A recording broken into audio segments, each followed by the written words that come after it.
let's talk about some of the judging that we've seen over the last couple of weeks, because it has been, we talk about bad judging all the time. This has been rock bottom bad judging. Mhm. We are reaching, I think, the nadir of boxing judging.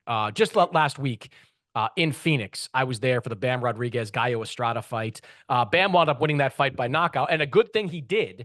because two of the judges, Javier Camacho and Robert Tapper, had the fight either Estrada up one, which Camacho did, which is Right. wild, or even, as Tapper did. Only one judge had Bam Rodriguez up on the scorecards, 58-54, that last judge, which was the right score, by the way. I thought Absolutely. Gallo only won one round, which was the But round he not tonight. knocked Bam down in. And frankly, that round could have been a 10-9 round, because Right. Bam got up and started battering Gallo around the ring after all that. So the idea that that fight could have been remotely close is wild. This past weekend in New Jersey, Oshaki Foster, Yeah. who has been he's had some tough luck, in the past.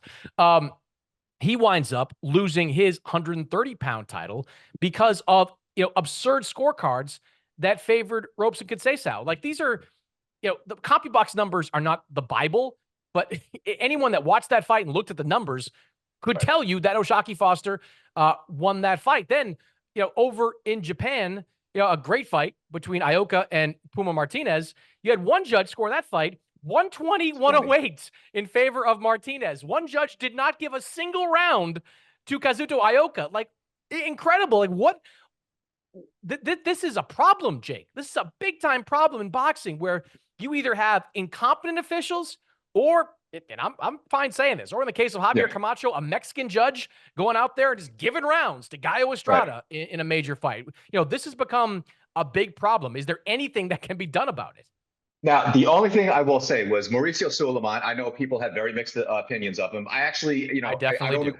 Okay, I don't agree with a lot of his decisions in boxing. Outside of boxing, I consider him a friend. I applauded him. He stepped up immediately. I think I even tweeted it. I said these scorecards are. I even said, WTF does not cover what took place with Bam and Estrada. Mauricio immediately responded to that. They tried to get Javier Camacho out of it. I don't know why he was assigned to it. I think he has some sort of medical condition that clearly showed, because he didn't know who the hell he was But watching. was that, Jake, was that better or worse? Like, he floats out It's this idea that right. Camacho has some kind of medical condition, which, like, what are we talking about? Does he have, like, narcolepsy and he fell asleep during the fight? Does he have, like, an eye problem that he can only see Yeah. out of one eye? Like, I don't know. I get what you're saying, but I interpreted that tweet as making things worse. Like, you allowed a judge with a Right. medical condition that you will refuse to reveal out there to score a major championship fight. That I took that way. Yeah, it was very bizarre. And it's like, where is the vetting system at this point? But then even with this weekend, I forget who it was. They tweeted, but said, like, we've seen four of the worst scorecards in the past 10 hours between the three judges who scored the Oshaki Foster, Robes, and Conceição, and then Edward Hernandez, who needs to stay on the Golden Boy Fight Night circuit. He is not fit for title fights. To not give Kazuto Ioka a single round in a fight of the year contender, where quite a few people, including myself, had Ioka, edging it. I didn't think it was a robbery. I thought it was a 115, 113 fight either way.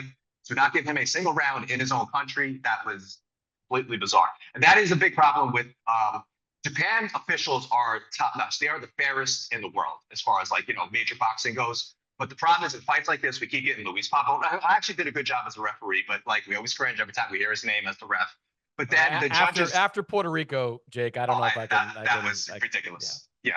So I was glad he stayed out of the way in this one. But then we get the three judges where, like, they're familiar names, but it's like they're not the cream of the crop. They're not the judges that you're going to see in Vegas, and they know it. They can send them overseas, kind of out of sight, out of mind. Except in a fight like this, where people are waking up because it was a major fight. We should be talking about. We will be talking about, I'm sure, down the road. Bam Rodriguez, Puma Martinez. That is, like, pure sex as far as, like, fights that we need to happen. But instead, we're talking about Edwin Hernandez Sr., who needs to keep his ass in California and stay to the Golden Boy Fight Night on his own circuit. But you know what? Even that's not good enough, right? Like, I don't want to see this guy screwing over some young kid on the Golden Boy Fight Night circuit. Like, that's where prospects are trying to make their money. And look, to Mauricio's, like, Mauricio, all right, like, great. Mauricio, follow up on that. Like, don't just say we tried to bounce this guy. Don't allow him anywhere near WBC title fights ever again. And I saw his tweet about Oshaki Foster saying, we're going to put him number one in the rankings. Order the rematch, or say, like, he's going to fight for a vacant title. Like, that was not proper scoring in that fight. You had 3 judges who, and granted, I haven't done a ton of research on these judges, but Tony Lundy, I don't know who he is. Ron McNair, I know he's been around New York for a while. Paul Wallace, never heard that name. So, like, you got a bunch of judges that are clearly not the A team out there screwing over Oshaki Foster. And that, like, you know, losses mean loss of money too, right? Like Oshaki Foster, as a title holder in his next fight, in a unification fight, another title defense, would make a lot more money than he would as a #1 contender or as a former title holder. Like, this is real life. These guys are losing money as a result of these horrific judges. And I know there's a lot of managers out there that listen to this podcast. This is on you. This is all on you. If you feel there is a judge that doesn't belong on your guy's fight, throw a hissy fit. Go public with it. Lose your mind over it. Do not allow bad judges to be on your cards. Because, look, I don't know exactly who manages Oshaki, but, like, I'd look at them. I'd say, hey, what's going on here? Like, who are these 3 judges, and why are you allowing them anywhere near your guy's fight? I know not every, card can feature the A team, but those 3 are not the A team, Jake. They're not. Yeah, and to your point with Oshaki Foster especially, he's now losing value in what has quickly become a faceless division. He had a chance to become the face of 130. There's not very much, if any, star talent left at the weight. So everyone else has moved up to 135. You got to wait for some of the, 122 and 126 guys to move all the way up to 130. And now Oshaki Foster at, with 22-3, essentially has to start all over in a fight he probably should have won 10-2, 11-1. I think it was Boxing News. They did a poll out of all their viewers. They have very popular, the fans for the fight.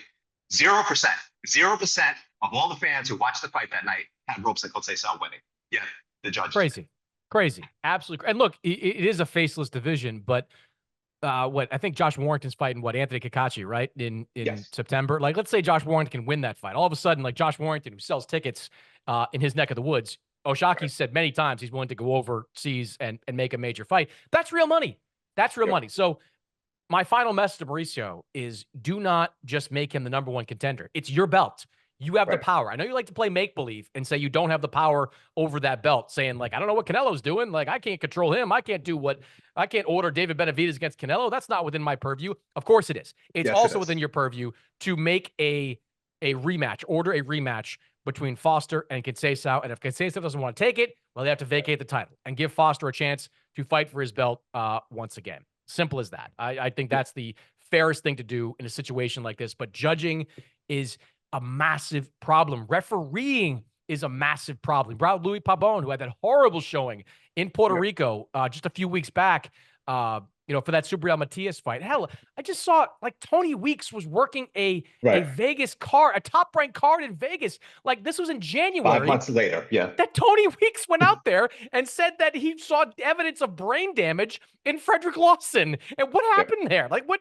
Why are we not talking more about this? That a guy that accused the Nevada Commission of letting a fighter go out there with brain damage is suddenly back out refereeing fights 5 months later. There is no accountability. There is no accountability in boxing whatsoever. And look, I said this to Corey last week. Like, some of it's got to be on the media to keep talking about it and keep pointing out that these guys are bad at their jobs.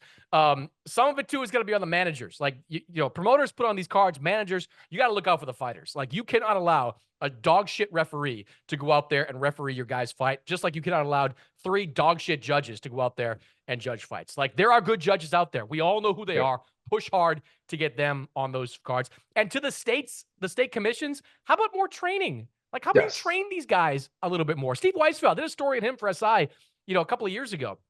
He told me the training he had to go through in Jersey to become licensed. It was ridiculous. Like, he had to spend a year literally going to every fight in New Jersey, not to work them, but to go to them and study how to score fights. Like, something tells me, Jake, that in, like, Florida and Arizona and some of these other states, it's not quite that same criteria for getting licensed to be a judge. So in Tennessee, you have to pass a written test and pay the fee, and you are a judge. What are we doing? This is where the ABC needs to step up. The islands that we have, also, all they've done is unify the rules. They have these, conventions. It's like, this is where, you need to weed these guys out. Dwayne Ford, when he got to the end of his career, he became a guy who trained judges instead of sat ringside and judging fights. I think it was the first fight between Manny Pacquiao and Tim Bradley. that was like the final straw. Okay, Dwayne Ford needs to stop judging. Then he just stuck with the ABC circuit, which is fine.